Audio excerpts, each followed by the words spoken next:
¿Y qué nos llamaba la atención de este tipo de estructura? ¿Alguien me puede decir? Hola, eso sirve para organizar, por favor. ¿Qué nos ha llamado la atención de esto? ¿Qué material es empleado acá? ¿Fierro empleado? ¿Son estructuras de fierro?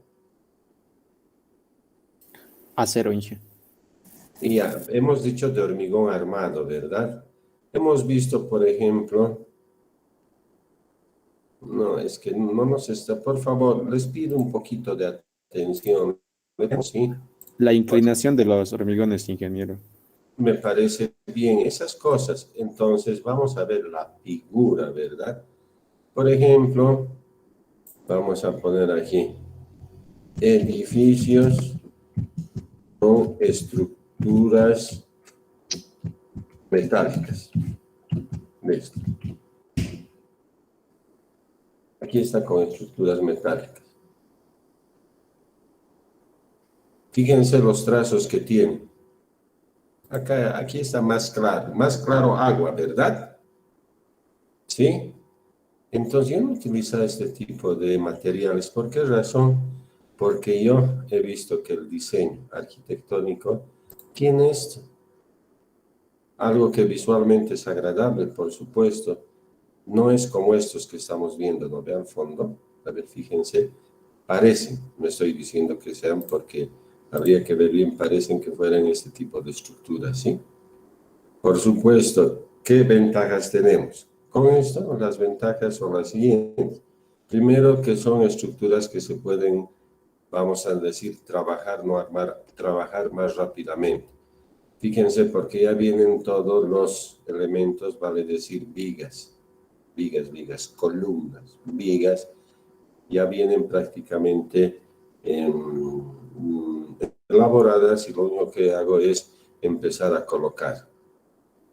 Después, por supuesto, las fundaciones también hay que tener mucho cuidado, hay que saber empernar, hay que saber embeber en hormigón, etcétera, etcétera, etcétera.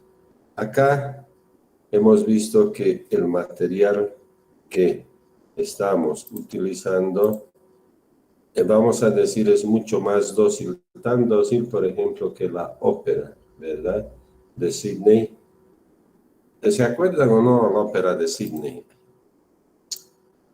Por favor, ¿se acuerdan o no?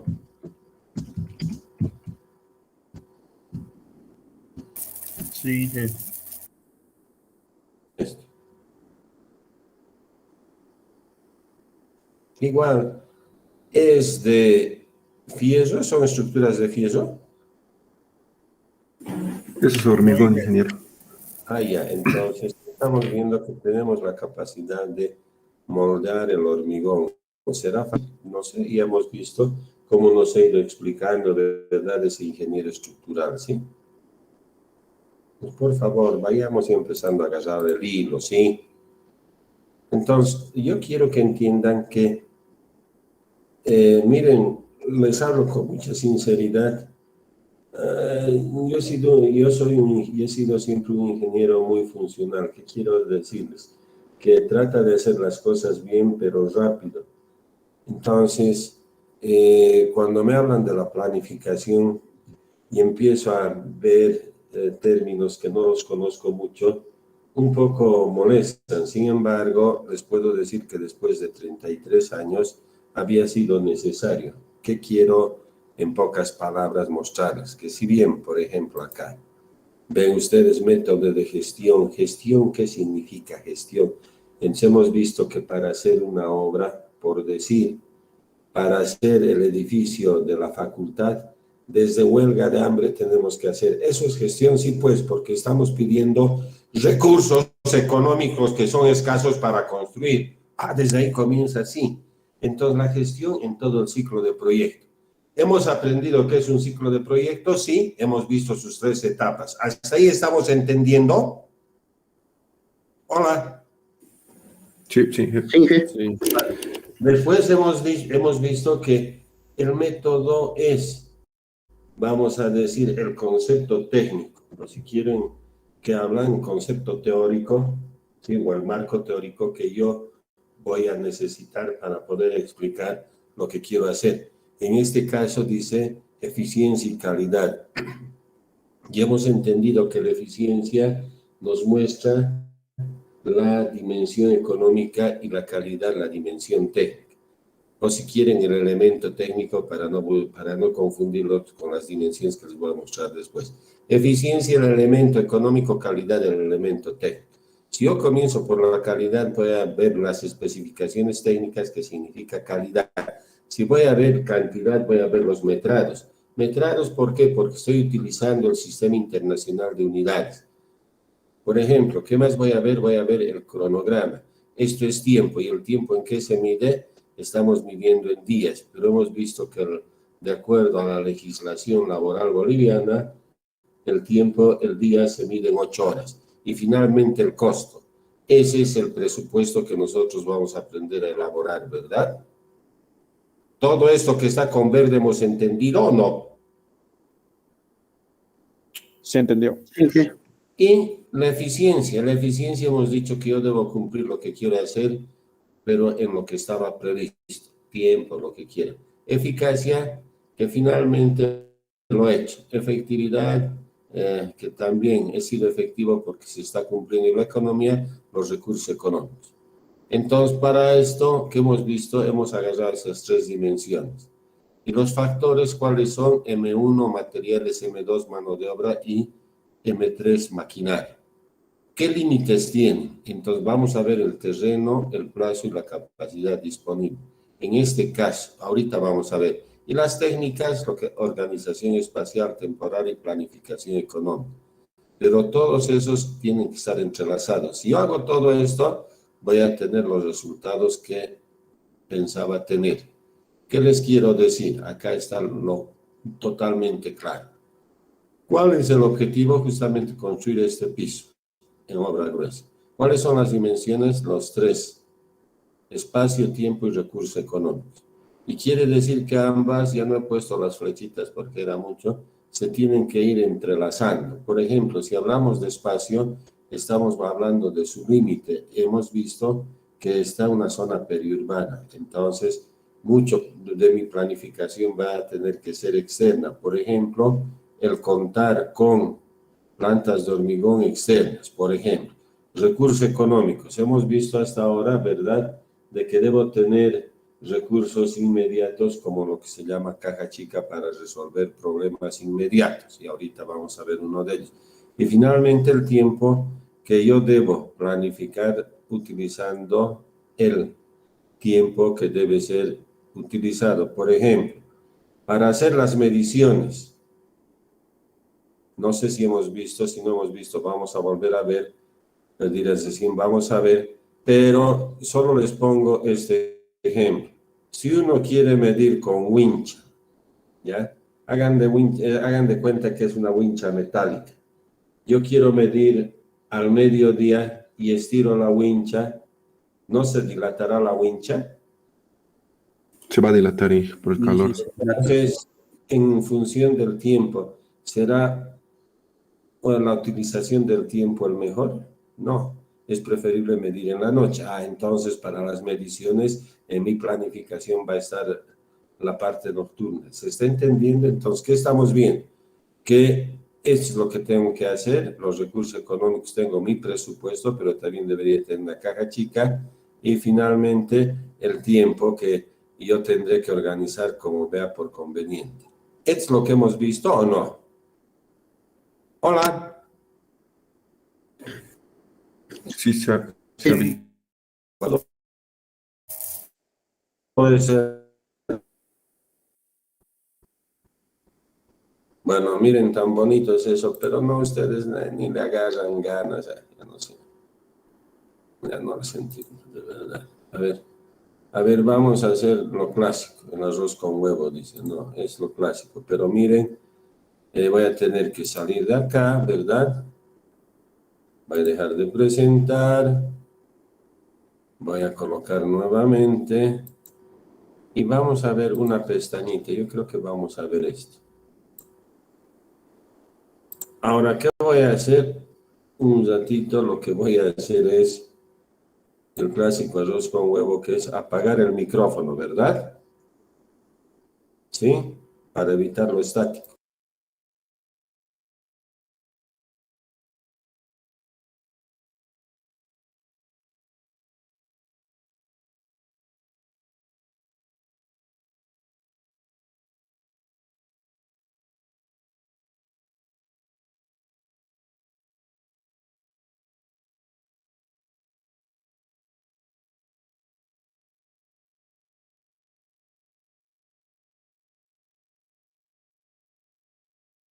Se va a reventar la losa. Es que no se puede hacer Estoy haciéndolo todos los días. Poca agua y poco mortero. Tienes que lubricar a tubería. Pero si la tubería con 1 metro pasa por todos los lados. Deciden seguir bombeando. Pero surge un nuevo problema. Manolo ha descubierto que el peso del contenedor está aplastando el acero. Así que lo más rápido que pueden, se llevan el contenedor. Pero el daño ya está hecho. Las reparaciones robarán un tiempo valiosísimo.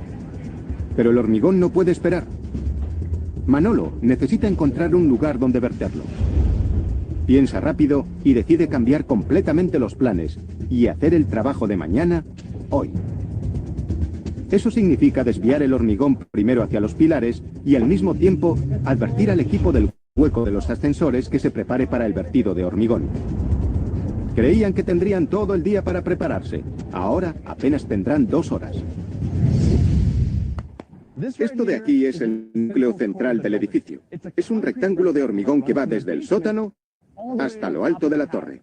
En el interior irán 8 ascensores, pero aparte de servir para subir y bajar, esta estructura da rigidez a la torre. Es como la columna vertebral del edificio. Aunque estructuralmente es la parte más importante del edificio, en levantar una nueva sección del núcleo solo se tardan 2 días, gracias a un sistema mecánico parcialmente automatizado llamado encofrado autoascendente. Veamos cómo funciona. Imagínense el núcleo como una funda de hormigón rectangular que baja por el centro del edificio. Anclados al interior de las paredes de esa funda hay 16 raíles, cada uno de 3 pisos de altura. Unida a los raíles hay una malla de vigas de acero con forma de caja.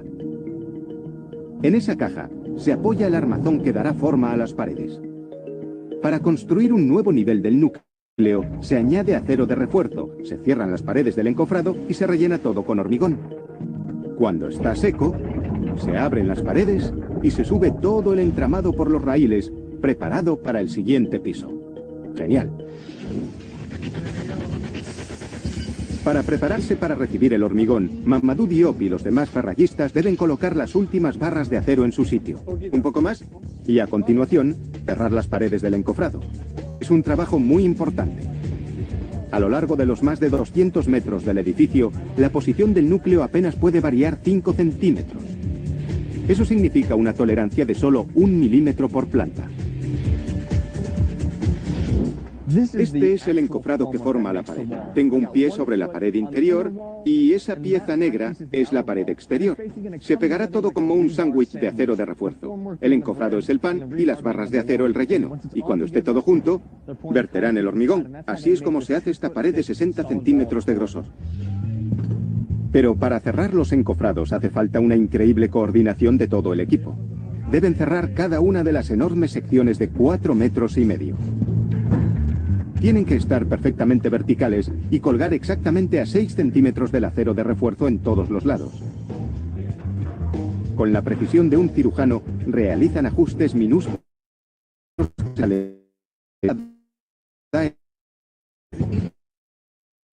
Y justo a tiempo. Ya han terminado con el último pilar.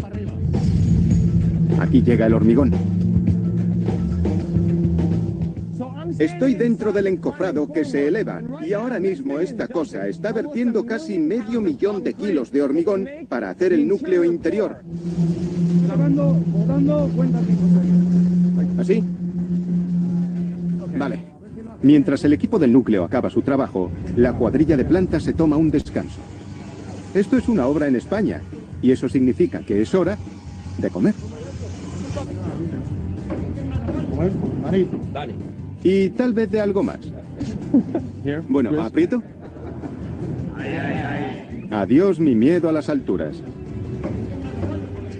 Otra razón de que las obras en España sean diferentes es que tienen el bocadillo de las 10. A las 2 hay 2 horas para comer. Pero trabajan hasta las 7, así que por eso están de buen humor todo el día. Pero los hombres vuelven enseguida al trabajo, a terminar las reparaciones. Trabajan obsesivamente para asegurarse de que mañana nada les impedirá verter el hormigón. Mientras tanto, el equipo del núcleo vierte el último cargamento. Tras 9 horas de trabajo sin pausa, la bomba finalmente para. Pero no han acabado los problemas. La tubería sigue llena de hormigón, que se está solidificando rápidamente. Tenemos solo 15 minutos para limpiar los 100 metros, o la arteria principal de la obra quedará totalmente bloqueada.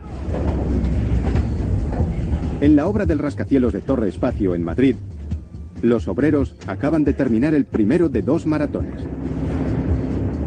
30 camiones en solo 9 horas para llenar el núcleo central. Pero ahora hay que limpiar la tubería. ¿Ven el interior de esta cosa? Está sucio, lleno de hormigón, porque acaban de verterlo. ¿Y cómo van a limpiar todo esto? Más de 100 metros de tubería. Con una pelota de espuma. Miren esto. ¿A que parece un juguete?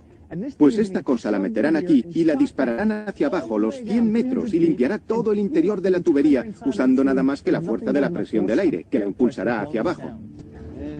Tiene que entrar muy justa para que se pegue bien al interior.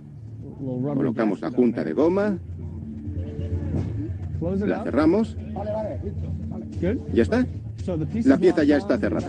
Hemos puesto la tapa y el último elemento es la manguera de aire. Este tubo está conectado a una máquina de aire comprimido. Encenderemos el interruptor y dispararemos esa pelota hacia abajo, los 100 metros. Esto quiero verlo con mis propios ojos. ¿Por aquí? Pero debemos ser rápidos, porque el hormigón endurece con cada segundo que pasa. Ahí es donde acaba. Muy bien, allá va, allá va. ¡Miren eso!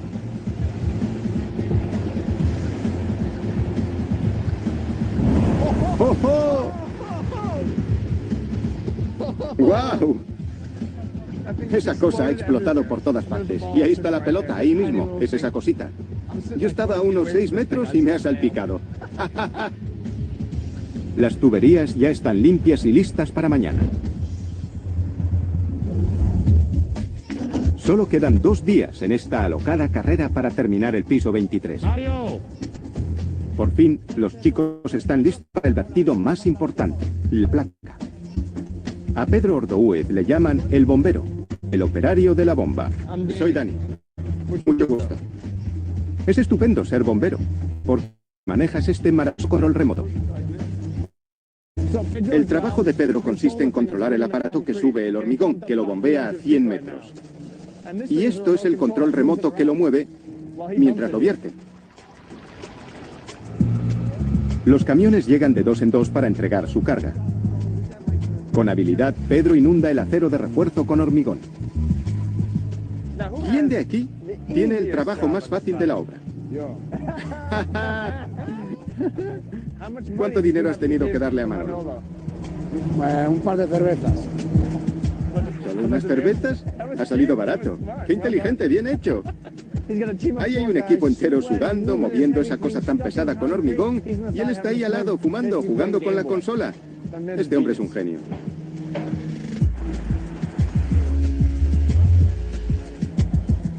Van ganando tiempo, pero de repente, un imprevisto. La tubería se ha roto, y el hormigón ha salpicado a los hombres. El trabajo de Pedro se ha vuelto mucho más difícil.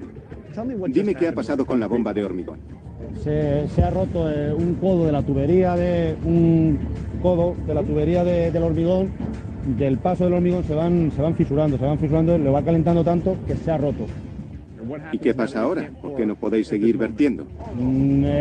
Como tenemos el hormigón y para que no nos fragüe un hormigón y no nos hagan juntas, para perder poco tiempo, en cosa de 15 minutos podemos subsanar la avería. Si tardáramos mucho, tendríamos que parar y sería perjudicial a la hora de hacer una continuidad de la losa. Pedro se pone con las reparaciones. ha decidido sustituir todo el codo. Tendrá que hacerlo rápido. Si falla, todo el sistema de bombeo podría irse al garete. Es un momento de tensión en la obra. Todos los trabajos se paralizan. Pero dentro del núcleo hay mucha actividad. Es hora de retirar el encofrado y ver cómo ha quedado el nuevo hueco de los ascensores. Bien, les cuento lo que hay. Este es el encofrado. Se vertió ayer y el hormigón ya está seco.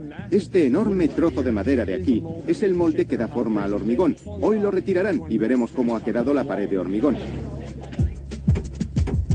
Hay que retirar los anclajes. Primero fuera y luego dentro. Sí. Esta pieza de aquí es asombroso lo gruesa que es. Atraviesa ambas paredes y mantiene el encofrado unido. Y una vez que saquemos estas piezas, creo que el encofrado... ¿Está suelto? Manolo retira las cadenas y las piezas de metal. ¿Ya podemos sacarlo?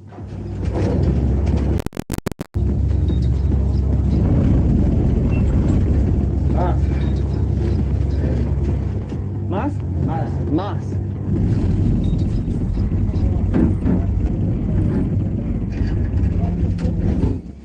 Una de las cosas más asombrosas es que, si tocan el hormigón, aún está caliente, aún está fraguando, aún sigue ganando fuerza. El vertido ha sido un éxito. Los hombres dejarán que el hormigón siga fraguando hasta mañana, cuando subirán el encofrado de 125 toneladas hasta el siguiente piso. Mientras, en la planta, hay buenas noticias. La apuesta de Pedro ha dado sus frutos. El hormigón por fin vuelve a fluir. Este trozo de tubería es el que ha causado todos los problemas. Y lo primero que llama la atención es lo que pesa. Es de acero de 12 milímetros y medio de grosor, y la fuerza del hormigón saliendo por la tubería ha hecho un agujero en este acero tan grueso. La primera solución fue envolverla en este papel, un apaño provisional pero que no funcionó. Incluso un agujero tan pequeño como este era demasiado grave, y tuvieron que sustituir la pieza entera, y lo hicieron. Ahora ya está otra vez en marcha. El vertido continúa por la tarde, y la enorme placa empieza a tomar forma. Pero dentro de 10 horas, estos hombres tentarán al destino como nunca antes lo han hecho. En su intento por llevar el hormigón a una altura récord, llevarán al equipo más allá de sus límites. A 20 kilómetros de la obra de Torre Espacio en Madrid, nos preparamos para hacer historia de la construcción. Estoy en una fábrica de hormigón a las afueras de Madrid. Aquí están haciendo un nuevo tipo de hormigón de gran resistencia, que es el triple de resistente que el normal. En un par de semanas necesitarán ese material para un piso superior, pero el caso es que nunca se ha bombeado este nuevo material a tanta altura. El equipo se enfrenta a un reto desalentador. El hormigón de alta resistencia es más pesado que el hormigón normal.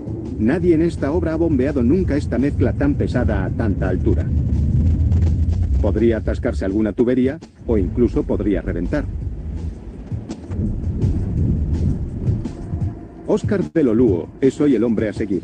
Nota la presión de tener que demostrar que su sistema funciona. Y solo tiene 90 minutos para hacerlo. De lo contrario, esta mezcla de secado rápido convertirá a su equipo en roca maciza. Ya sale la primera partida del nuevo hormigón de alta resistencia. No pueden llevarlo a la obra hasta que reciban el visto bueno. Tienen que ir muy rápido.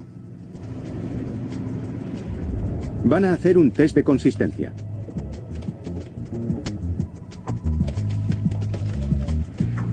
Bueno, vamos allá. Ahí va. Fíjense. Con este test se mide la viscosidad. A menor consistencia, más líquida es la mezcla. Si es demasiado líquida, el hormigón no aguantará. Si es poco líquida, el hormigón no fluirá. ¿Está bien? Preparar este material es tan complicado como mezclar una carga de nitroglicerina. ¿Qué? ¿Se puede hacer la mezcla? El test ha sido un éxito. Tienen luz verde. Volvemos a la obra donde intentarán bombear este material y batir un récord mundial. En llegar a la obra se tardan 40 minutos.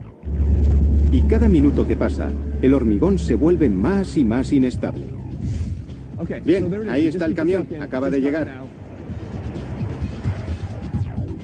Ha pasado más de la mitad del tiempo. Pero antes de bombear, hay que analizar la mezcla una vez más. Otros 5 minutos perdidos. ¿Está bien? ¿No? Ha suspendido el test de consistencia, fíjense. No debería rebosar por los bordes de esta caja, debería tener solo 60 centímetros de diámetro. Este tenía 66. Eso es demasiado. Y rebosó por aquí. Un problema grave. Bueno, Oscar, ha suspendido el test y ahora ¿qué va a pasar? Nada. ¿Lo verteréis de todos modos? Sí. Muy bien, lancemos los dados y a ver qué pasa. Bien, allá va. Pasó el test de consistencia en la fábrica, suspendió el test en la obra. Hace mal tiempo, podría llover, algunos piensan en abandonar. Oscar no. Él sigue, vamos a bombear. La mezcla contiene partículas de silicona, un aditivo que aumenta la resistencia, pero también la liquidez. El problema es que si es demasiado líquido, las piedras y la arena de la mezcla podrían amontonarse y atascar la tubería. En el último piso, Manolo y sus hombres esperan. Ayer dejaron una pequeña parte de la placa vacía para recibir este material. Pasan los minutos, pero no cae el hormigón. Abajo, el operador arranca la bomba. Primero dobla y después triplica la presión. Pero entonces, la tolva empieza a desbordarse y las cosas se complican. Tienen un atasco importante, pero solo disponen de 15 minutos. El tiempo se acaba. Si no sacan el hormigón de las tuberías rápido, millones de euros en equipo podrían acabar en una chatarrería. ¿Lo habéis conseguido? Sí. Sí, ¿Habéis conseguido subirlo? ¿Habéis batido el récord mundial? Casi. ¿Casi? Tenemos que cambiar algo en el hormigón. Es una prueba y hay que seguir probando. O sea, que no llegó hasta arriba, se quedó a medias. Sí. ¿Volveréis a intentarlo otra vez? Oh, sí. ¿Con este camión? Lo intentaréis, vale. El primer camión fracasó, ¿probaremos con el segundo? Sí, tenemos que probar con el segundo, o con el tercero, o con otro. Tenemos que intentarlo. Suerte. Bien, el primer camión no lo logró. Sacadlo de aquí, ya viene el segundo camión. Lo van a intentar de nuevo. Es la última esperanza de Oscar para establecer un récord. Y apenas le quedan minutos. Este es el material del segundo camión. Está un poco espeso. A ver qué pasa. ¿En círculo? 26. Llega el momento que todos esperamos.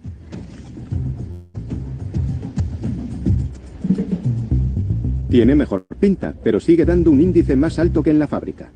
Esta vez ha dado 64, 2 centímetros mejor que el primer test. Y no ha desbordado, lo que es otro factor clave. Así que técnicamente no ha pasado el test, pero ha sido mejor que el anterior. Lo intentarán de nuevo. Mientras yo asistía al test, los chicos han limpiado la tubería justo a tiempo. Muy bien, allá va, allá va. Pero entonces, sin previo aviso, Oscar de repente lo para todo. Se ha acabado el tiempo. Si les hubiera dejado verterlo, habría sido un desastre. El hormigón habría fraguado dentro de la tubería. Tenemos que empezar de nuevo con todo el proceso. Pero a pesar de la decepción, puede que el día no esté del todo perdido. Aún les quedan unas semanas para encontrar el fallo, y este intento les ha proporcionado valiosos datos. Pero eso no es un consuelo para los chicos de arriba. Si la bomba no va, su trabajo se para. Tienen una última oportunidad para terminar el suelo hoy. Subir el resto de la mezcla de alta resistencia con una grúa. Es una forma tediosa de trabajar, pero un hormigón lento es mejor que ninguno. ¡Oh! Eso es hormigón de alta resistencia. Eso está terminado en 3 horas. Los chicos siguen intentando cumplir con los plazos.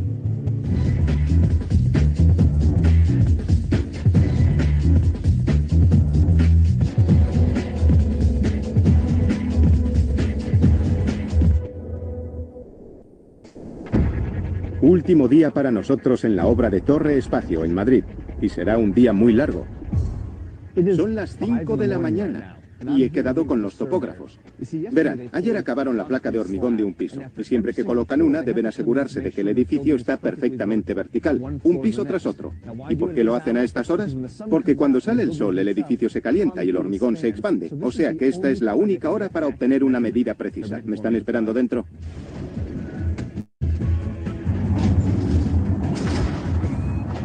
Estamos en el piso 16. Hola, soy Dani. Aquí arriba, en la oscuridad, trabaja Gustavo con su equipo de topografía.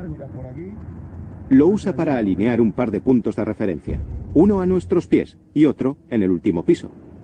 Bien, no lo tocaré. Ahí abajo hay un pequeño punto, en ese círculo de ahí, un punto de 2 milímetros.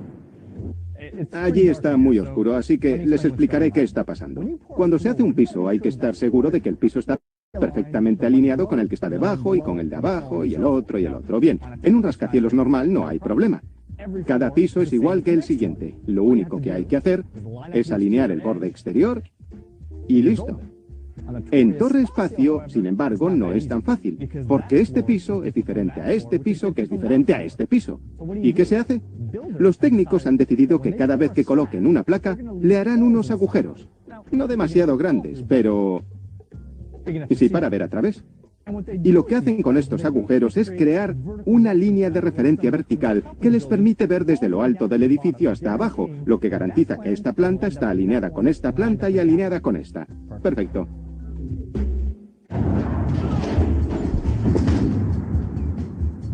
En el piso 23, hemos colocado la plancha en su sitio y esperamos las indicaciones de Gustavo desde abajo. Nos acaba de pedir que movamos la plancha hasta que el punto esté en medio de su visor. No parece gran cosa, pero... ¿Ya está? Ya está. Vale. ¿Ya podemos cerrarla? ¿Terminado? ¿Podemos volvernos a la cama? No, más trabajo. Más trabajo. Creí que volvíamos al hotel, pero hay que hacer más cosas. Aún tenemos que medir la altura del edificio. Pero primero debemos instalar este reflector. Vale, más o menos es lo mismo. Colocaremos esto en el mismo sitio y hay un agujero en el edificio que va hasta abajo. Son iguales. La diferencia es que tienen un prisma plano contra el que rebota un rayo láser. Cuando llegamos al primer piso, el sol ya sale por el horizonte. Vamos a empezar. Gustavo ya está listo. Coloca el láser en posición. Después de verter cada nuevo piso, los topógrafos deben averiguar la altura del edificio. Pero ¿cómo lo haces cuando el edificio pasa de los 225 metros? ¿Con una cinta métrica? No resultará. Lo que se hace es usar un rayo láser. Fíjense. En la planta baja, los topógrafos pusieron un telémetro láser. Y en el último piso del edificio pusieron un reflector, que es básicamente un espejo. Después dispararon el láser hacia arriba, que llegó hasta el último piso, impactó en el reflector y volvió hacia abajo. Y por el tiempo que tarda en subir y bajar, los topógrafos saben la altura del edificio con una precisión de centímetros. Oh, por cierto, ¿cuánto dura el viaje? Una 10.000.000ésima de segundo. Y yo he tardado 3 segundos solo en escribirlo. ¿Es también el nivel vertical? Gustavo dispara el láser. Vaya, ¿ya está? Sí, ha sido rápido. Y esa es la distancia importante. Ahora sabemos qué distancia hay desde el piso 23 hasta este punto de aquí, 86 metros. Justo en el clavo. Una vez más, el equipo ha cumplido el plan, a la perfección.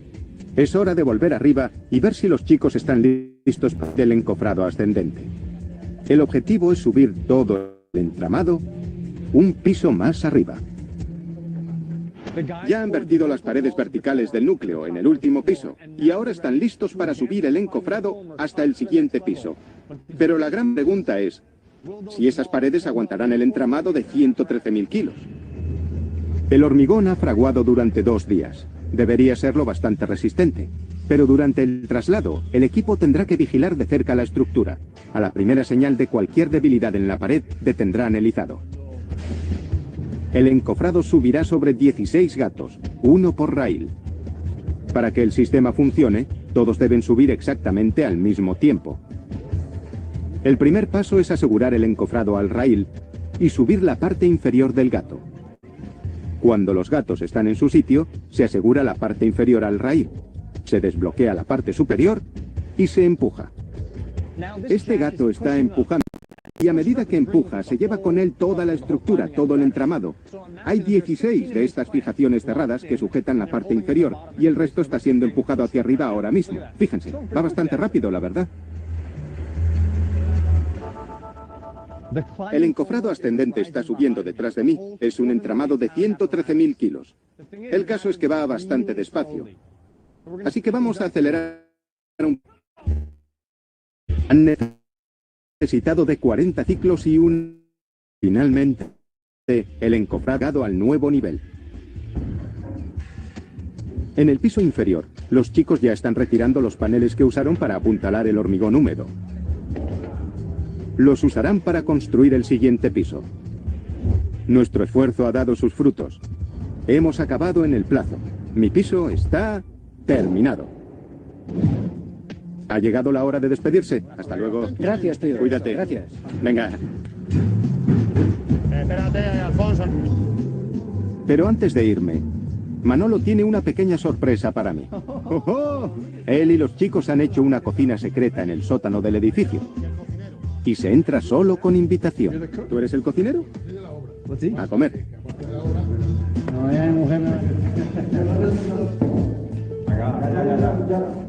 No sé si comen así todos los días, o lo han hecho solo por mí.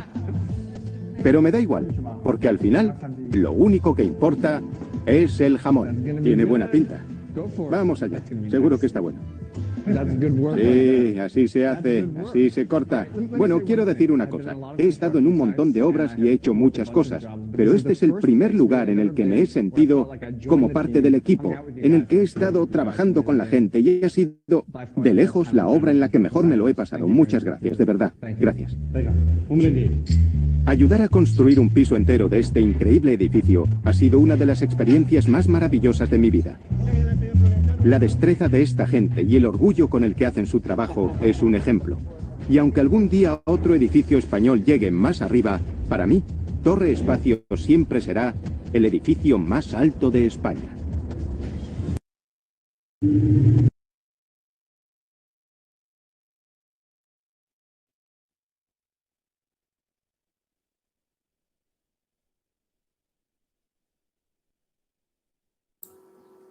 Bueno, nosotros hemos podido observar durante 2 días cómo se enfoca primero la ejecución de, en este caso, de una parte de un proyecto. No podíamos estar con todo el proyecto, sin embargo, hemos ido viendo muchas cosas, ¿verdad? No sé si ustedes ahora podrían generar comentarios, consideraciones, apreciaciones o finalmente preguntas. Yo voy a colocar nuevamente la presentación.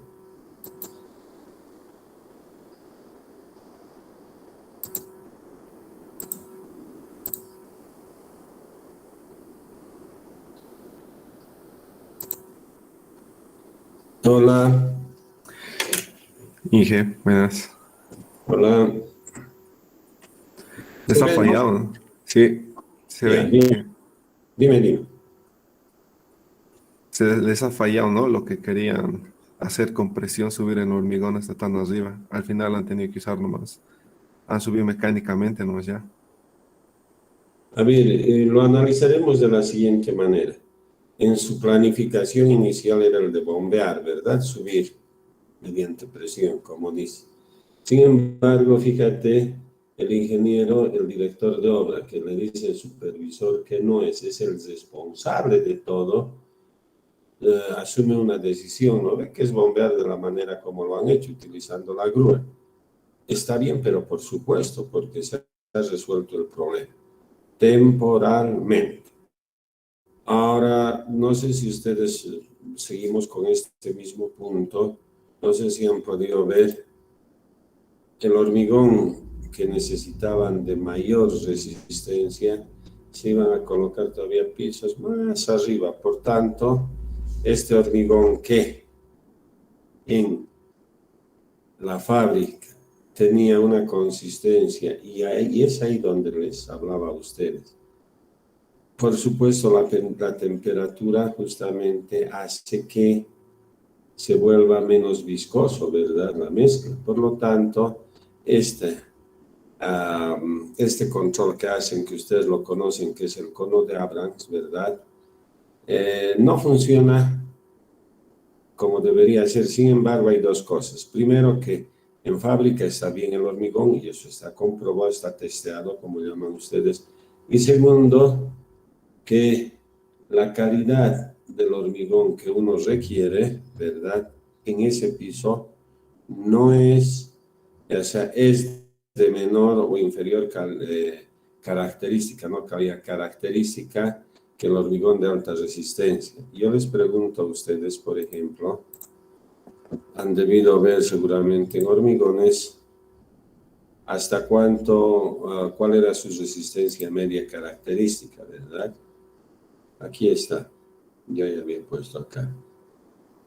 Fíjense, la resistencia media característica normalmente son 400 kilogramos o 40 megapascales. Sin embargo, ¿qué es lo que hicimos? Le adicionamos ¿qué? Silicona, y esa silicona permitió que su característica aumente. Entonces, si no pudieron bombear, han utilizado lo tradicional, que es elevar hasta ese nivel, hasta el 23 piso, ¿verdad? Ese es el revenimiento o el slam, que puede medirse así o si no, como estamos viendo acá. Entonces, ¿no debería colocar ese hormigón que no dio? No. En fábrica dio. Acá vimos que había ligera variación, producto de que aparentemente es el tiempo en que tarda. Estaban controlando creo que 40 minutos, pero que en ese tiempo la temperatura puede disociar un poco la mezcla. Entonces se lo vuelve mucho más fluido, menos viscoso. ¿Se entendió hasta acá? Otra pregunta, por favor.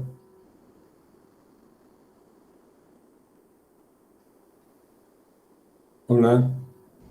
Ingeniero, una pregunta. En ese caso, bueno, el director de obra también no había supervisión, ¿no? Porque había un momento en que él decidió, digamos, no vaciar la losa y vaciar el muro, ¿no? Para no, o seguramente en una obra esta, yo sí debería, una obra pública, sí debería ser el supervisor el que autorizara eso más, ¿no? A ver, en parte sí tienes razón y en parte no. En parte sí, ¿por qué? Porque administrativamente es lo que tú dices, pero en parte no. ¿Por qué razón? Porque el hormigón tenía no más de 15 minutos para ver qué se iba a hacer. Entonces las decisiones, por eso te digo, que involucran responsabilidad. Y eso debe quedar claro para ustedes. Decisión igual a responsabilidad. Por supuesto, el resultado tiene que ser el mejor, pero es responsabilidad. ¿Se está entendiendo? El asumir una responsabilidad. Posiblemente así sea proyecto de inversión pública, hubiese tenido que hacer lo mismo yo. ¿Por qué? Porque no se podía tirar el hormigón. ¿Se ha entendido? Sí, ingeniero. Otro.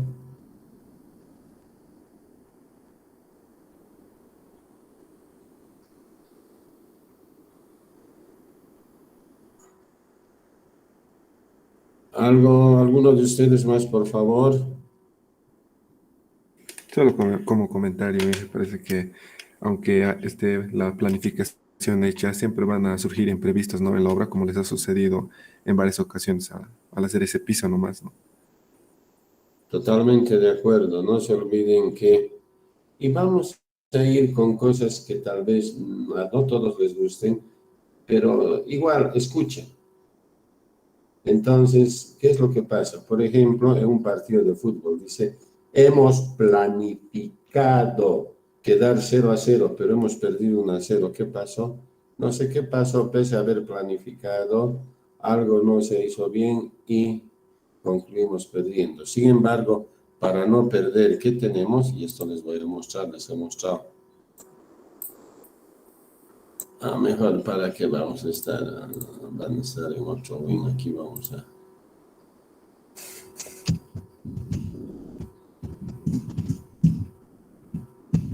El paracaídas de emergencia, que se llama Bellarmine.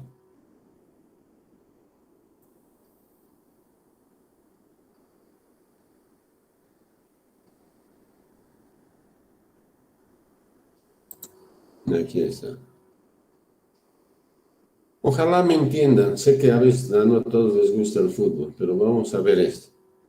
Esta es mi obra, ¿verdad? En realidad soy yo el que está lanzándose, porque soy el director de obra. Este paracaídas es mi planificación, por eso me he lanzado a construir en una semana un piso. ¿Qué pasa si es que no se abre bien o se deteriora o los hilos se entrelazan? ¿Qué tengo? ¿Qué es este azul? Tiene otro paracaídas más, creo, de esfuerzo o para emergencia. De emergencia. Entonces, esta es mi planificación y esta es mi planificación de emergencia, de contingencias, llaman lo que quieran. Entonces, el director de obra debe tener esto más. ¿Se entendió lo que les he querido decir? Hola. Sí, sí. Bueno, a esto es que llaman Bellarmine, no sé, ustedes son paracaidistas, todos los viernes van a farrear. Entonces deben conocer esto. ¿Se entendió, no? Entonces, es mi planificación de emergencia, que debería estar escrita, no precisamente, pero donde debería tener en la cabeza del director de obra. Por eso es importante su conocimiento, su experiencia, pero también hemos visto que tan importante como esas dos cosas es que sea líder. Pues si es líder, han visto, todo el equipo le sigue y resuelven de manera conjunta el problema. ¿Ha quedado claro? Hola. Sí, ingeniero, está claro. Otro.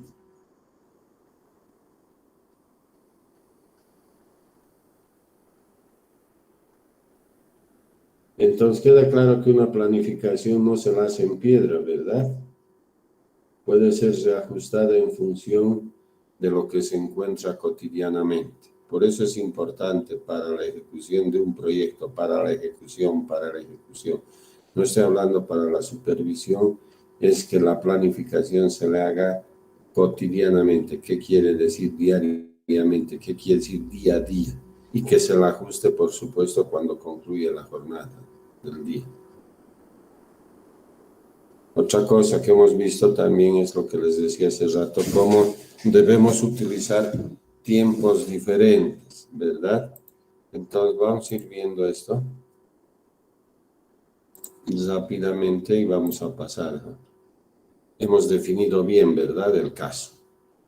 Hemos visto el método, cómo se va a llevar a cabo. Sin embargo, acá el resultado que hemos tenido de que se ha construido los 2.000 tantos metros cuadrados de obra gruesa. ¿En qué tiempo? En una semana. ¿Con qué recursos? Con los que tenía. Era importante uso de la caja chica, sí, porque me ha permitido cambiar inmediatamente ese codo. Si ustedes chequean codos así de esas características y apreciando tal vez, suponiendo diámetros, cuesta más de 4.000, 5.000 euros. Entonces debería tener caja chica para cambiar, sí.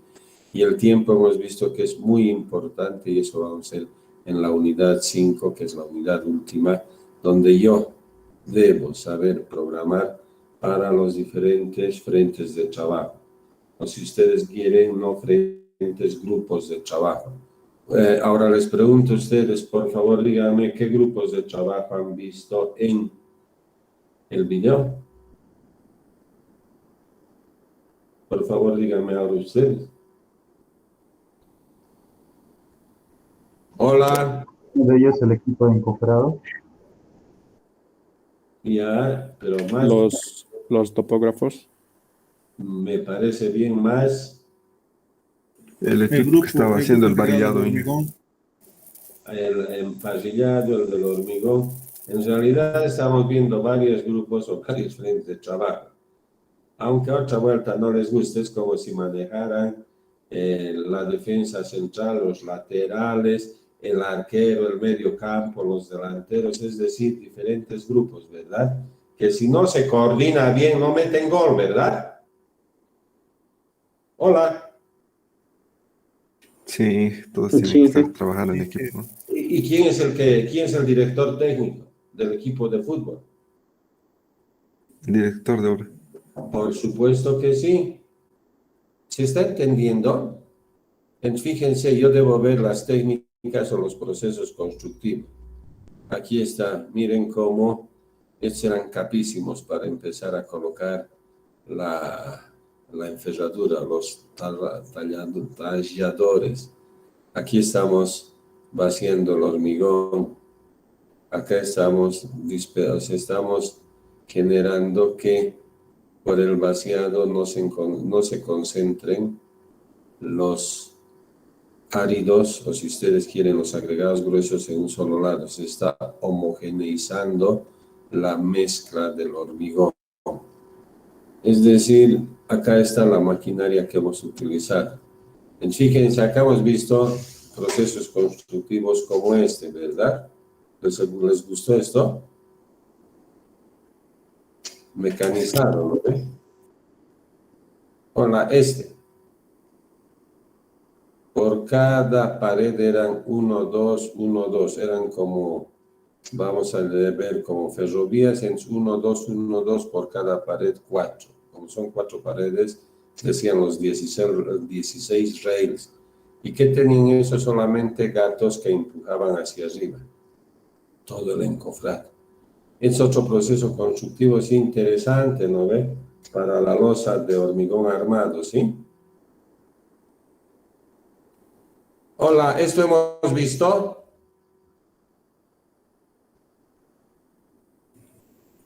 Sí, yeah. Bueno, entonces que quede claro de que como es parte de este proceso de enseñanza-aprendizaje, no se olviden que mi interés es solamente motivarles.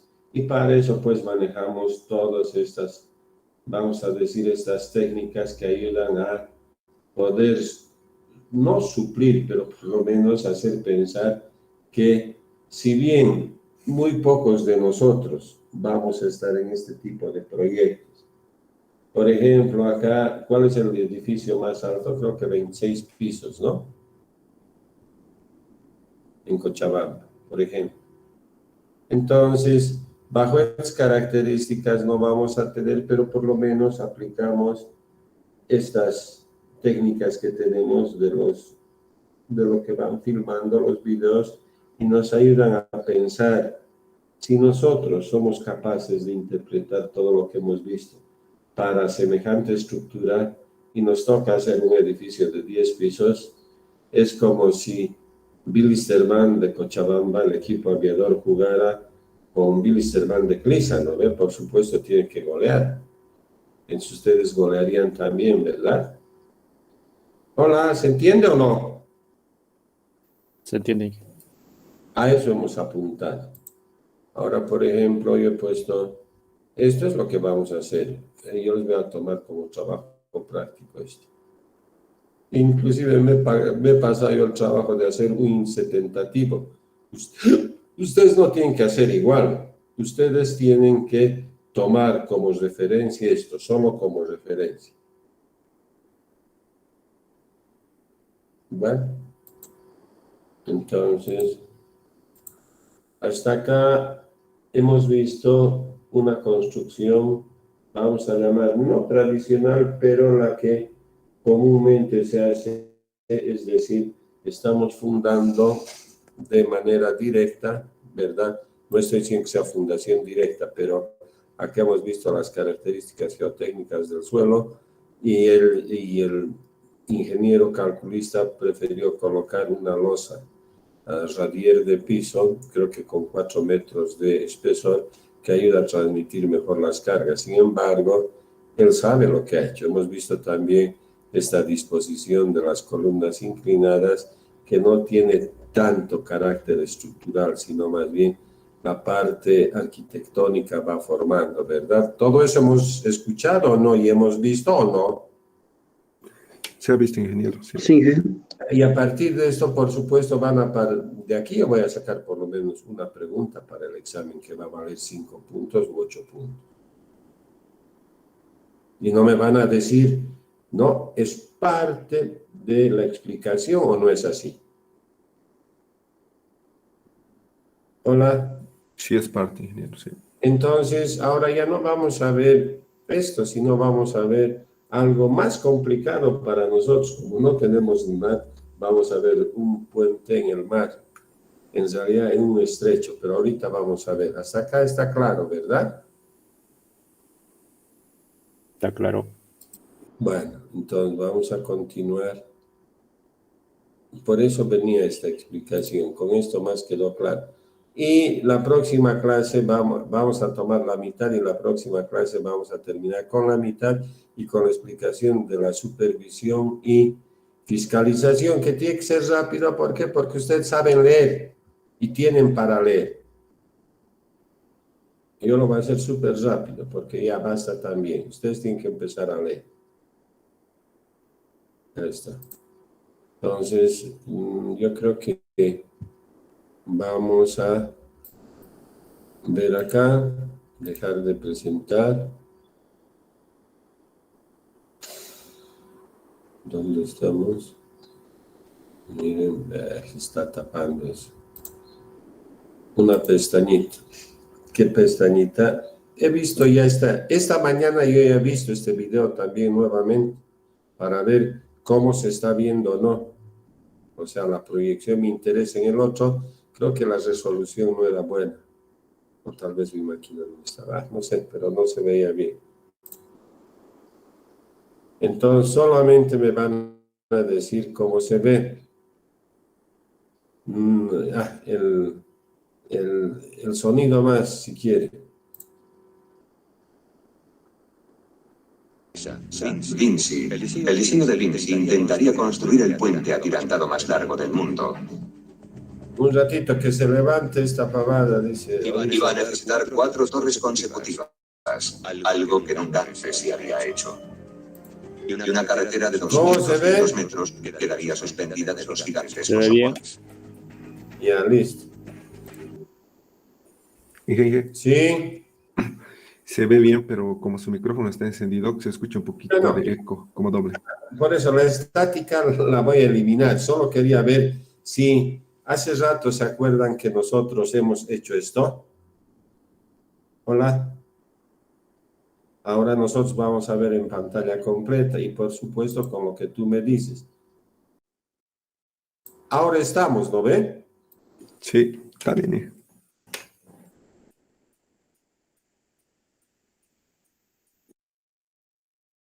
Desafíos que destrozarían.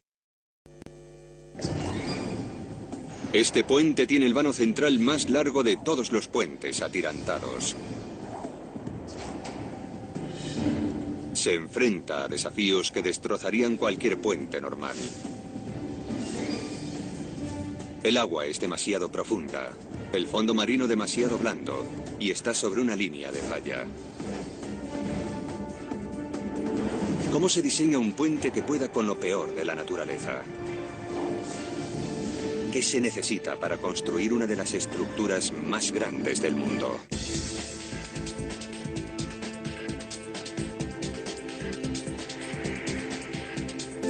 Superconstrucciones. Grecia. Este es el Golfo de Corinto en Grecia. Es profundo y de grandes dimensiones. Buenas características para el tráfico marítimo, pero una pesadilla para los que viajan por tierra. Se podría decir que el Golfo de Corinto divide a Grecia en dos. La única ruta terrestre entre el sur de Grecia y el resto de Europa está a 240 kilómetros al este. Tender un puente sobre el Golfo ha sido un sueño durante más de un siglo, pero nunca ha sido posible hasta ahora. El puente Río Nantirion es el primero que ha cruzado el Golfo de Corinto. Está a más de 50 metros sobre el nivel del mar, dejando espacio más que suficiente para los barcos más grandes. El diseño del puente es aparentemente simple. 368 elegantes cables, 4 torres cónicas y un borde amarillo en la carretera que brilla de noche. Pero lo verdaderamente sorprendente de este puente es cómo se construyó. Los retos de construirlo aquí fueron tan imponentes que dejaron perplejos durante décadas a los ingenieros. El mayor desafío eran los terremotos. Se habían construido puentes en zonas sísmicas, pero este puente tenía que cruzar una línea de falla activa. Además de eso, el nivel de agua era muy profundo, 60 metros. Ningún otro puente había sido construido con unos cimientos de tanta altura. Se iba a necesitar un atrevido plan para superar estos obstáculos. En abril de 1996, la única manera de cruzar el Golfo de Corinto era en el ferry. En condiciones climatológicas favorables, el viaje duraba 45 minutos. Un puente reduciría ese tiempo a 5 minutos. Por eso, durante décadas, el gobierno griego había estudiado nuevos diseños de puentes. El enlace tenía que ser extraordinario, pero las opciones de diseño eran limitadas. Prácticamente todos los diseños se basan en 4 tipos de puentes: en viga, en arco, colgantes y atirantados. Elegir el diseño adecuado es siempre fundamental. El criterio principal es la longitud. Los puentes más largos del mundo son los puentes en viga, pero este diseño no era apropiado para el Golfo de Corinto. En un puente en viga, el vano central debe tener sujeciones inferiores aproximadamente cada 100 metros. Cientos de soportes como estos bloquearían el tráfico marítimo. Un puente en arco es más apropiado en zonas de denso tráfico marítimo, pero en el Golfo de Corinto se hubiera necesitado un puente en arco 4 veces más grande que cualquiera de los ya construidos. Este diseño era demasiado arriesgado. Un puente colgante puede abarcar largas distancias. Unos enormes cables se estiran de una orilla a otra y otros más pequeños y verticales sujetan la carretera. Pero todos estos cables de acero hacen que los puentes colgantes sean caros. Cuestan cientos de millones de euros. Y Grecia sencillamente no podírselo.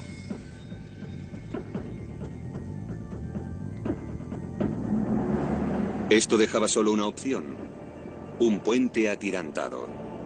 En este diseño no hay cables caros, sino cables pequeños que cuelgan directamente de las torres. Sin embargo, ningún puente atirantado construido hasta la fecha había sido capaz de cumplir los requisitos que exigía el Golfo de Corinto. El plan más prometedor llegó de una empresa francesa, Vinci. El diseño de Vinci intentaría construir el puente atirantado más largo del mundo.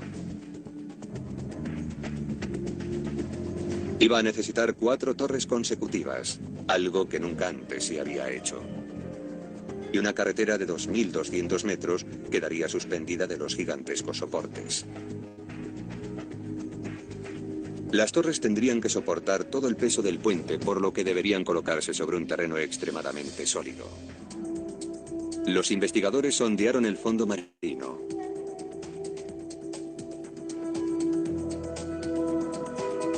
A 15 metros no encontraron más que lodo y arena. Otros 90 metros más abajo aún no habían encontrado fondo firme. Habían descendido 450 metros y seguían sin encontrar fondo marino. Esto supuso un gran revés. Los ingenieros no podían construir un puente que batiera récords sin un fondo resistente que lo soportara.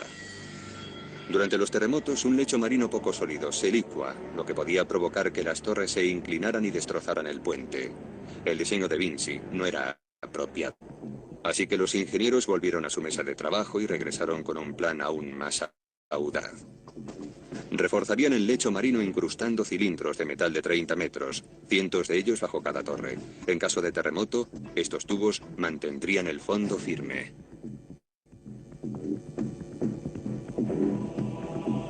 Nunca antes se había intentado.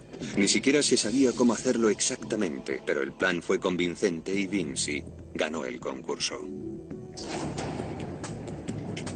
Al poco tiempo se encontraron con un reto aún más grande. El gobierno griego insistió en que el puente debía estar terminado en 5 años o los constructores tendrían que pagar desorbitantes multas fiscales. La construcción empezó en el verano de 1999. El primer obstáculo del equipo fue inventar una máquina para colocar los tubos que reforzarían el fondo del mar. Cada uno de estos tubos tenía 30 metros de longitud y 2 de anchura. Tenían que conducir los tubos con una enorme precisión, por lo que necesitaban una plataforma flotante totalmente firme. En profundidades normales, los constructores pueden utilizar barcazas. Las patas se extienden hasta el fondo del mar y mantienen la barcaza firme y segura contra corrientes y olas. Pero esto no era posible en el Golfo de Corinto. El lecho marino era demasiado blando y las patas de la barcaza no llegarían a alcanzar el fondo. Por eso los ingenieros crearon una plataforma propia. Comenzaron con una barcaza llamada Lisa, a la que le quitaron las patas y las sustituyeron por enormes cadenas. Cada cadena tenía un ancla hecha de trozos de hormigón. Pesaban 680 kilos. Después colocaron la barcaza en posición, echaron las anclas y tensaron las cadenas. Ahora la gabarra estaba firme. Pero tener una plataforma fija solo era una parte de la solución. Después tenían que conducir con precisión los enormes tubos a lo largo de 60 metros de agua. Para hacer eso, los trabajadores equiparon a Lisa con una enorme estructura. La estructura tenía un tubo guía que podían trasladar al lugar deseado por medio de un GPS. El martillo hidráulico recogía los tubos y una grúa los colocaba en el tubo guía. Incluso en la superficie era difícil hacer maniobras con los tubos de 2 metros y colocarlos en el tubo guía.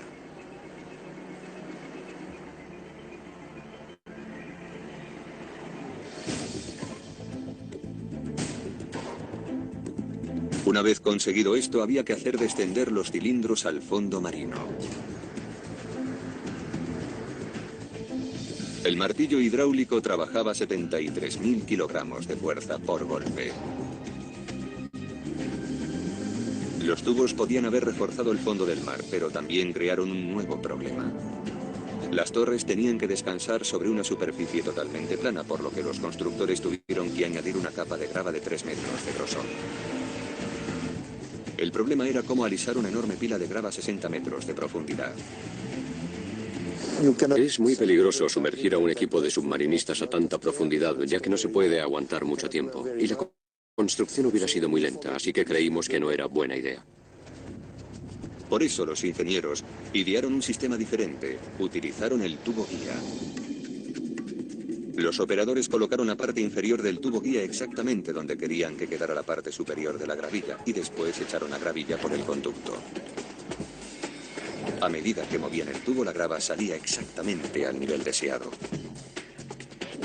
Los escáneres del sonar mostraron que el nivel de gravilla estaba a 5 centímetros del límite. Mientras el fondo marino se reforzaba y alisaba, el equipo de construcción se enfrentó a un nuevo desafío: las torres. Primero construyeron los cimientos en tierra. Iban a tener más longitud que cualquiera de los cimientos de otros puentes. Serían como la mitad de un campo de fútbol.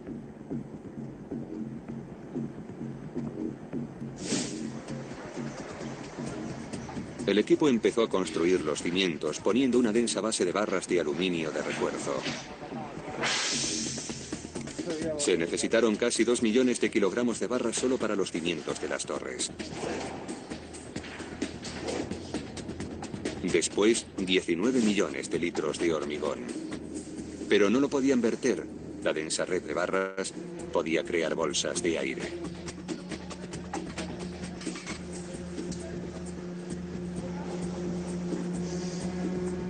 Por eso tuvieron que introducir enormes varitas vibrantes en el hormigón mojado para comprimirlo y reforzarlo. En esta fase los cimientos parecían un enorme platillo volante. Pero por desgracia era demasiado pesado para volar. El equipo iba a tener problemas para sacarlo de la dársena.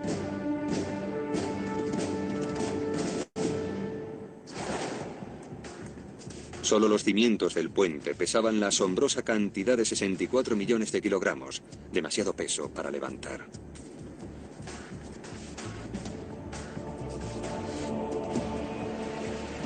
De modo que los ingenieros diseñaron una inmensa estructura para incorporar 32 compartimentos de aire que lo permitieran flotar. Para hacer flotar los cimientos inundaron totalmente la zona de construcción. Pero aún así se necesitó un motor de 25.000 caballos para moverlos.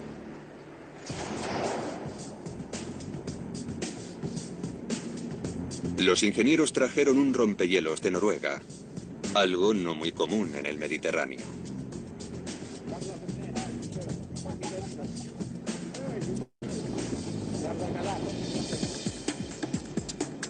Los cimientos se extendían a 12 metros de profundidad. Pero ahora llegaba el verdadero desafío, convertirlos en torres de 230 metros de altura. Si los trabajadores hubieran construido las torres en el muelle, habrían sido demasiado pesadas de levantar. De ahí que las tuvieran que construir a flote.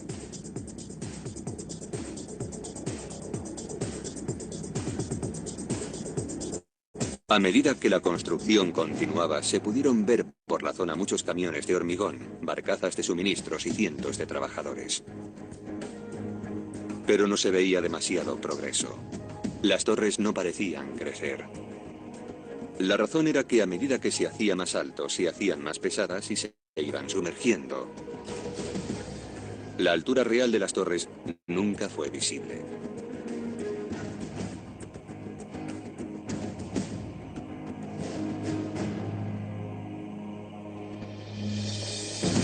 En mayo de 2001, tras un año de construcción, la primera torre flotante estaba preparada. Ahora el equipo tenía que trasladarla y sumergirla correctamente. El margen de error era de solo 10 centímetros. Se necesitaron 3 remolcadores para colocar la estructura en posición.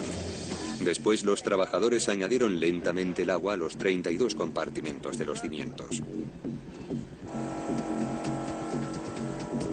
Su precisa colocación sobre el fondo marino era fundamental, por lo que fue controlada por GPS.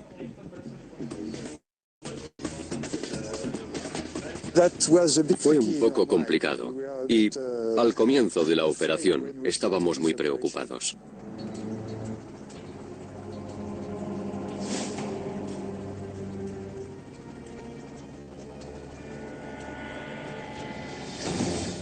Centímetro a centímetro hicieron descender la torre hacia el fondo del golfo. Los cabestrantes de los remolcadores lo condujeron al lugar apropiado. Todo marchaba a la perfección, hasta que los cimientos tocaron el fondo de gravilla. De repente, el ancla de uno de los remolcadores se soltó. Los cimientos se desplazaron a 30 centímetros de donde tenían que estar, rebasando con creces el margen de error. Para volverlo a colocar en posición, el equipo tendría que levantarlos e iniciar el proceso de nuevo, lo que supondría un gran coste en tiempo y en dinero. Pero los ingenieros idearon una elegante alternativa. Decidieron que sería más barato y más rápido trasladar el puente a 30 centímetros de donde se supone que debía estar. Ahora las 3 torres que quedaban tenían que ser colocadas de forma precisa sobre la nueva línea de puente.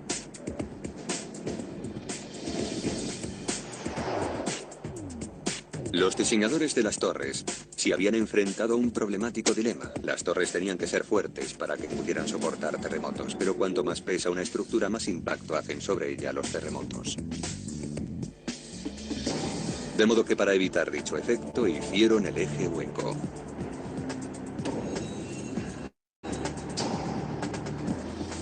Los ingenieros pudieron inspeccionar el interior de las torres después de que el puente estuvo terminado a través de un acceso de la parte inferior de la carretera.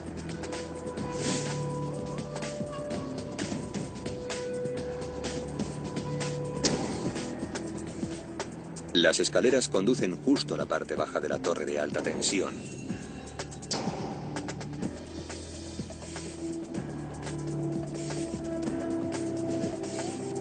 Desde allí hay que bajar por una escalera que conduce a cientos de escalones más.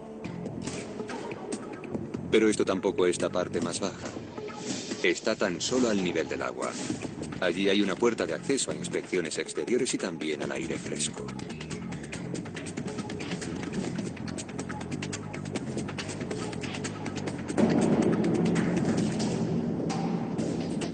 Tras descender hasta el nivel del agua, los ingenieros tienen que bajar cientos de escalones, 520 antes de alcanzar la parte más baja.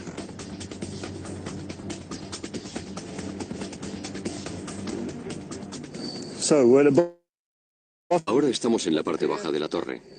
Estamos a 60 metros por debajo del nivel del mar. Debajo de este hormigón está el lecho marino.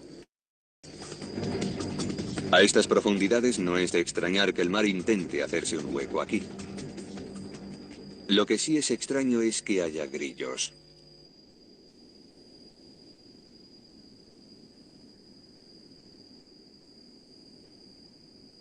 Las puertas de acceso dan a cámaras de aire vacías en el interior de los cimientos de las torres, donde hay unos artilugios de vigilancia colocados en las paredes que sonarán si detectan agua. Un acelerómetro registra los más mínimos movimientos de la torre durante los terremotos. Para que las torres soportaran los terremotos, a los ingenieros se les ocurrió otra cosa. Las torres no están ancladas al fondo marino de ninguna manera. Sencillamente descansan sobre la capa de grava de 3 metros de grosor. Esto significa que en caso de terremoto las torres se desplazarán por la grava y el peor de los temblores no afectará a otras partes del puente.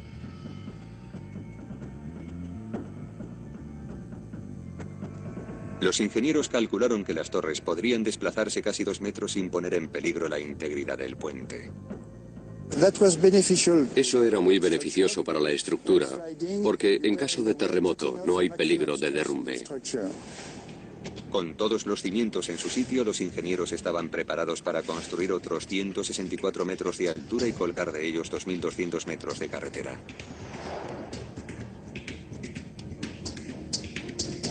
El puente terminado iba a pesar mucho más que las torres. Y este peso añadido haría que los cimientos se sumergieran en el fondo del mar. Pero nadie sabía con exactitud a qué profundidad se hundirían. Y eso podía tener consecuencias catastróficas. Por eso los ingenieros tuvieron que fijar las torres haciéndolas pesar miles de kilogramos más. Para ello utilizaron agua del mar para llenar completamente los cimientos. El plan funcionó y el agua hizo que los cimientos se terminaran de fijar. Ahora los ingenieros sabían que serían estables cuando el puente estuviera terminado.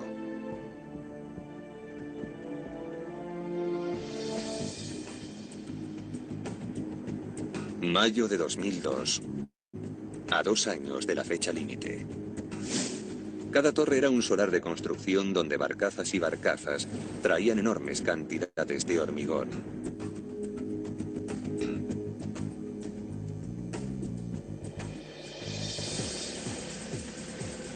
Las torres se alzarían de la superficie del agua en 4 secciones diferentes, todas de fundamental importancia y complejidad y enormes retos por sí mismas.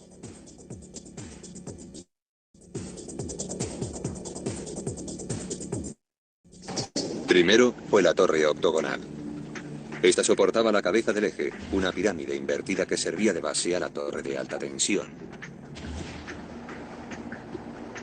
Las enormes patas se encontraban en la torre de tensión, que a su vez sostenía un enorme soporte de metal que servía de sujeción a los cables. El éxito de todo el puente dependía de la integridad estructural de todos estos elementos.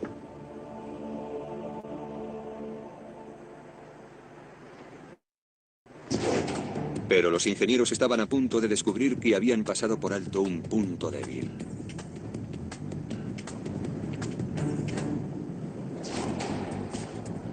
Como el Golfo de Corinto se encuentra sobre una falla sísmica activa, los ingenieros intentaron desde el principio construir el puente Río Nantiri a prueba de terremotos.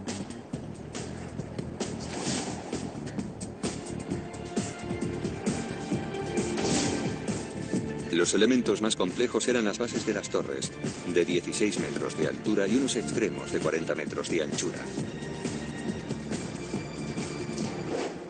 Pero cuando la construcción estaba en proceso, se hicieron nuevos cálculos que revelaron un peligroso fallo de diseño.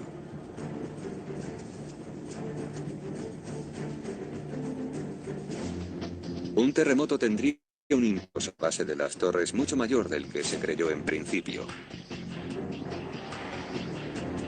Con el diseño que estaba en marcha, el puente no resistiría a los terremotos. Era demasiado tarde para volver a diseñar las torres, pero no para aumentar la fuerza de la...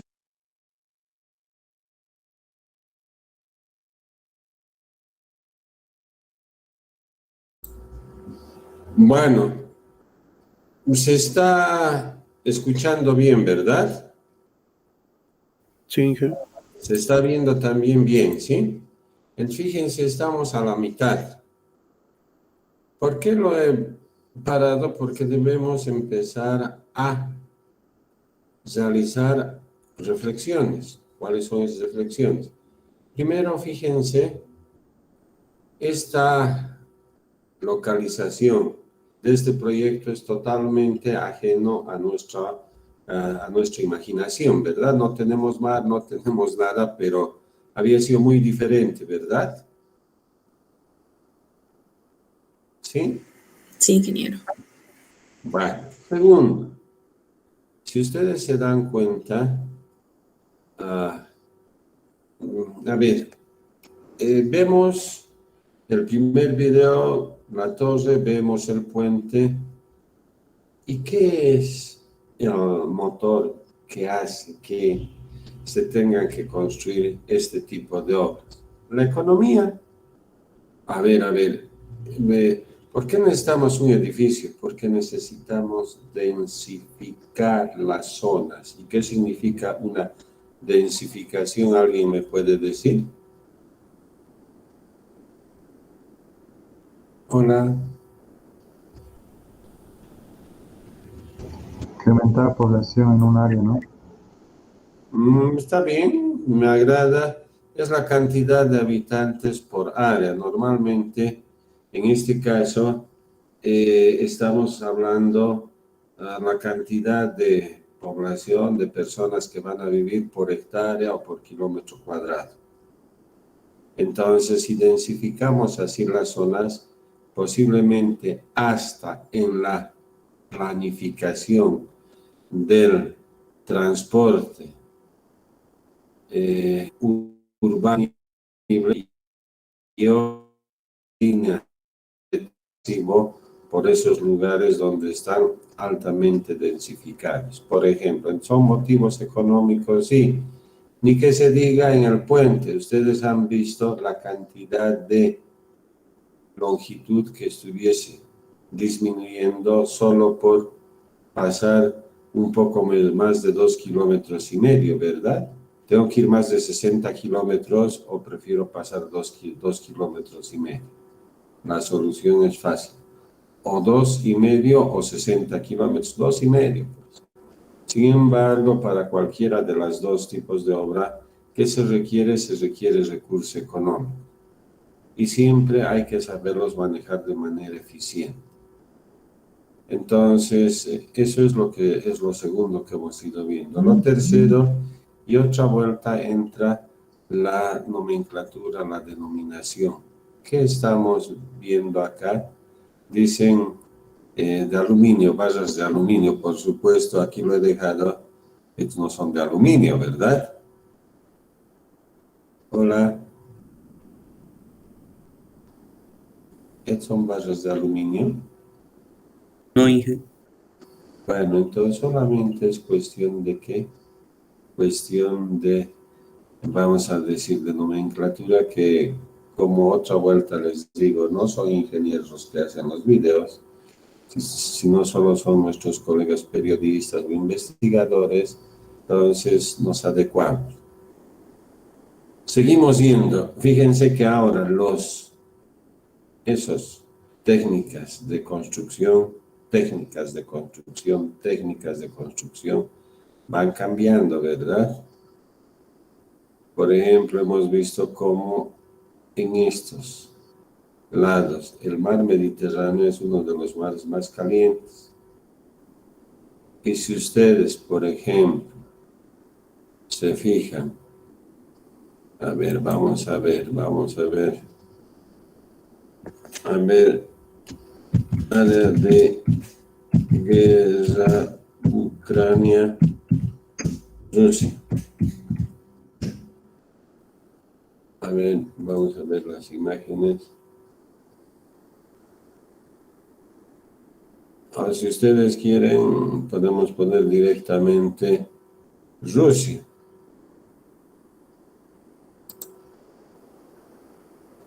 Si no se va a ver, vamos a ver Rusia mejor.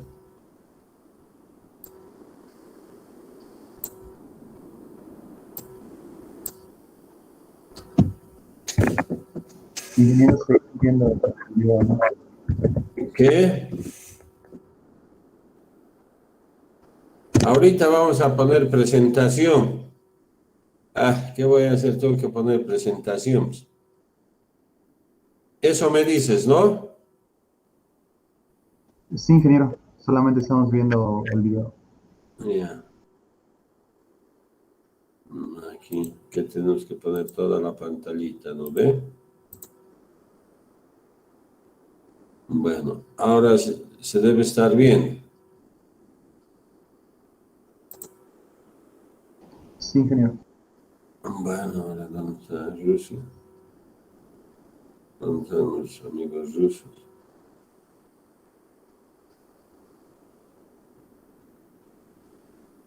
A ver si aquí está mejor. A ver, vamos a ver en imagen.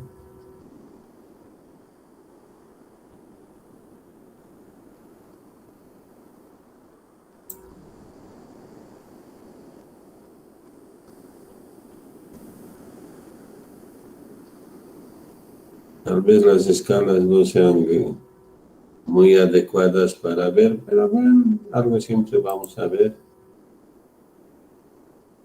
Fíjense, todos estos mares que están acá arriba. Primero, Rusia es el país que territorialmente tiene mayor extensión en el planeta. Es decir, territorio más grande es Rusia. ¿Está bien? O la Federación Rusa. Pero fíjense, todos los mares que le circunscriben son mares, vamos a decir, fríos, de aguas frías, ¿no? Mares de aguas frías. Y esto que tiene acá es la única entrada, es el Mar Muerto, y esto se conecta con el Mediterráneo. Por lo tanto, aquí está.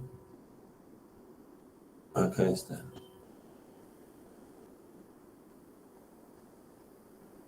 Entonces, esto es la única salida al Mediterráneo. Se está viendo, ¿verdad? Esta parte es el Mar Negro, es el Mediterráneo. Y fíjense, es la única salida que tiene este tipo de mares. Acá, que va a poder salir en invierno acá. No. No pues. Entonces, tiene que buscar salidas por acá. Y posiblemente,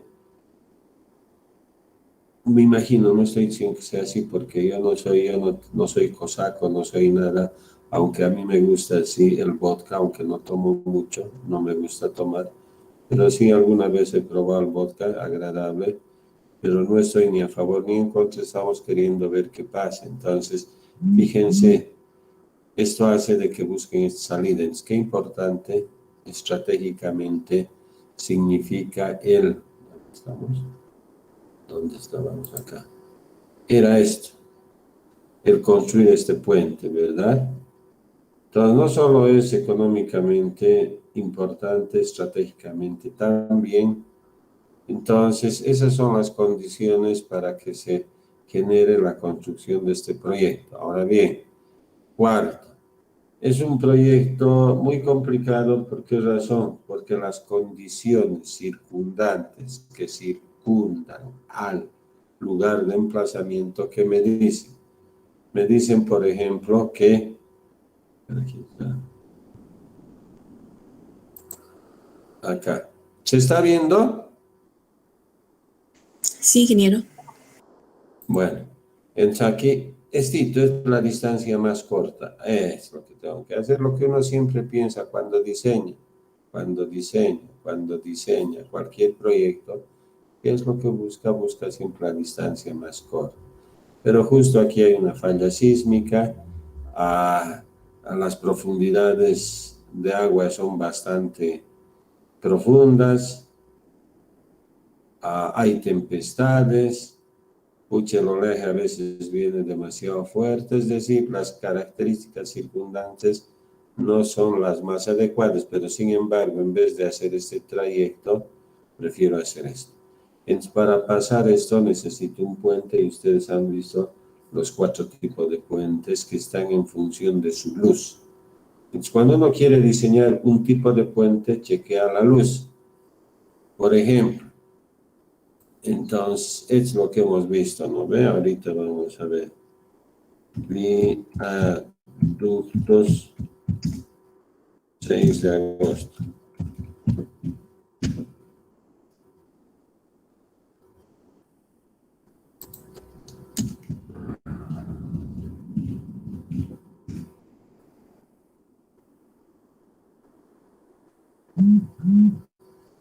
Este es el que se ha caído en ese puesto. Bueno, debería ir nomás a... Imagínense, ¿qué es lo que me ha definido que haga un puente en arco acá? La luz. Sin embargo, era mucho más hasta estético generar puentes atirantados. Por ejemplo, he estado yo recién ahí en Curitiba y he visto un puente atirantado, pero inclinado, increíblemente bonito, o sea, estéticamente les estoy diciendo. Porque podemos jugar con la estética, entonces viaductos, acá podemos poner puentes atirantados. Atirantados, pero vamos a poner urbanos. A ver. Entonces, miren esto. Hay pues formas agradables, es decir, pues, que no es que está cayendo. Entonces yo podría escoger cualquiera de estos y va a ser estéticamente mejor. Además, hubiésemos utilizado un solo apoyo. Alguien me dirá, pero usted va a colocar al medio. No, acá estamos viendo que está a un costado, ¿verdad? ¿Esto está a un costado o no? Sí. Entonces yo podría buscar o este otro. Mire. Hasta es más agradable, ¿verdad? Estéticamente. Bueno, entonces ya hemos escogido el tipo de puente, pero resulta que los procedimientos o las técnicas de construcción son totalmente diferentes. Hay que colocar barcazas y estamos viendo que esos barcos, voy a llamar, o rompehielos, que tienen mucha potencia y que están en los mares de arriba de Rusia, tienen que traer al Mediterráneo, a un mar tan cálido, porque necesitamos potencia, ¿verdad? Porque estamos viendo que uno de los elementos importantes es ese como maquinaria de construcción. Fíjense cómo estamos cambiando de conceptos de maquinaria. Nosotros conocemos otro tipo de maquinaria, sí, precisamente es no, porque bueno, somos país mediterráneo, pero se está entendiendo, ¿verdad? Ahora vamos avanzando y por supuesto siempre hay contingencias, pero hace rato les expliqué del paracaídas de emergencia, ¿es así o no? Y a veces son razonamientos muy, muy interesantes, aunque básicos, ¿sí? Fácil era. Fíjense, aquí vamos a poner, esto es el estrecho y resulta de que yo debo colocar el eje. Para mí el eje, ya no voy a poner raya punto, porque no quiero poner ya. Ese es. ¿Qué va a pasar, por ejemplo, si acá se ha desplazado este punto? Este que estaba aquí se ha desplazado aquí. Estoy poniendo no escala. Entonces, sentido común, en vez de mover ahora, debo tener cuidado, lo que voy a hacer es esto. Mover el eje, por supuesto, mover 50 centímetros no implica mucho rollo en cuanto a los ingresos o a la salida. Seguimos avanzando. Hemos visto de que finalmente cuando estamos en todo este proceso de años, no se olviden que va a durar 5 años la construcción. Nosotros estamos comprobando con las técnicas modernas de que la parte más importante, y ojo, no se llama torre de alta tensión, ¿qué se llama? Solo son torres, ¿verdad? Aquí, por ejemplo. Acá. Estas torres, por ejemplo, ven que no son lo suficientemente con modelaciones que hacen que podrían sostener. Entonces, ¿qué es lo que hacemos? Ya no podemos aumentar el área del hormigón, pero ¿qué podemos hacer? Mejorar su resistencia aumentando mayor cantidad de fierro, pero en eso hay que tener cuidado porque también hemos visto de que mucho fierro no deja que se desplace bastante bien el hormigón y no cumple su función. Es decir, genero todas esas consideraciones. Después que hemos visto lo que ya sabíamos y que sabíamos de que es mejor utilizar el pilotaje en cierto tipo de suelos, ¿verdad? Eso es lo que hemos hecho también. Es decir, estamos viendo primero, y por esto me pareció importante, el por qué se hace este puente. Segundo, las consideraciones técnicas que no terminan hasta que se concluye el puente. Tercero, las técnicas constructivas que habían sido diferentes a las que nos imaginábamos.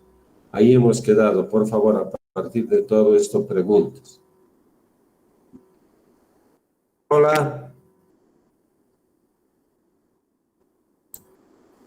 ¿O quieren agregar más algo? Por favor, les estoy pidiendo de corazón.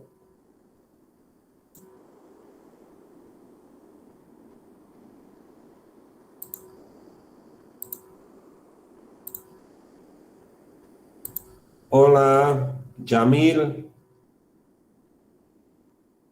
Está claro, Inge.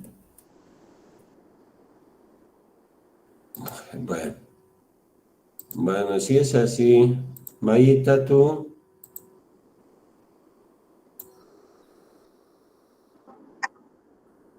Bueno, lo único que quiero es motivarles. Yo sé, les digo, yo sé que difícilmente nosotros vamos a poder tener esa posibilidad de ver, pero no hay que decir que no. Ya les decía ese mi amigo, el Enrique Beltrán, ahora en Alemania tiene la licencia para participar de estas construcciones y estos diseños de puentes. Posiblemente ustedes también lo puedan hacer, pero les digo, no es muy usual en nuestro medio, ¿verdad? Miren lo que les el sistema de Sacabata y yo, es lo máximo que he hecho en mis espaldas, son más de 3 millones de dólares. Pero por supuesto eso me ha formado a mí, sí, porque les digo, tomar una decisión significa adquirir responsabilidad, y la responsabilidad, eso es lo que cuesta en el ingeniero. Con esto concluyo. Miren, alguna vez, porque también para conocer todo he podido construir 2 obras. En Oruro no quise construir acá para que no digan tráfico de influencia. Se ha ido hasta Oruro y corría todos los días, iba, venía, no sé qué rato dormía, pero lo más importante es que he ido adquiriendo experiencia, pero en ese otro lado, de ser ahora el responsable de todo. Entonces, cuando un maestro me dijo por qué mi director de obra ganaba más que él, si él por decir decía, yo coloco al día, mire, tantos metros cuadrados de muros de cerramiento, y eso significa muchos miles de ladrillos, le decía lo siguiente, y esa es la diferencia también porque el ingeniero gana más, porque a eso se llama responsabilidad, y cada uno es responsable por las decisiones que toma, y en este caso, ¿quién es ¿Son todos los trabajadores? No, es el director de obra, en este caso es el ingeniero, el profesional, que debe responder por las decisiones que está tomando. Es por eso que tiene mayor remuneración por la responsabilidad. Hasta acá, por favor, pregunta, si no nos vamos siguiendo. Hola. ¿Y qué? Sí, dime. El encofrado que se hace en lugares menos profundos, ¿se lo puede hacer también aquí? A ver, en lugares menos profundos. O sea, a ver, no estoy pudiendo entender. Explícame, por favor. No te Claro, entiendo. claro, he visto en algunas partes que hacen puentes que cruzan el río en ríos menos profundos. El encofrado lo hacen dentro, lo ponen tipo metales, creo, y sacan las cosas de dentro y el cimiento lo hacen ahí dentro mismo. En este caso lo han hecho en la profundidad y a medida que lo hacían, hacía que descendiera el hormigón. Sí, a ver, en condiciones, el compañero dice en escalas más pequeñas, por ejemplo, no en un mar, en un río, que es lo que ve en Bolivia. Entonces dicen, son tubulones que colocan, sí, pero solo fíjate, tú, al estar en una piscina, metes tu cabecita y te introduces en una piscina. 1 metro, ¿qué significa? Que tienes una presión de 1 metro columna de agua. ¿Qué pasa si te metes 50 metros? ¿Cuánto de presión vas a recibir? Mayor presión. 50 metros columna de agua. ¿Y tu cabecita, tu cuerpecito resistirá esa presión?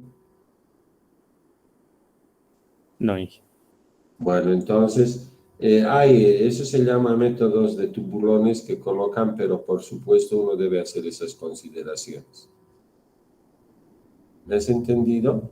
Ah, ok, sí, gracias. Bueno, ya, ¿preguntas?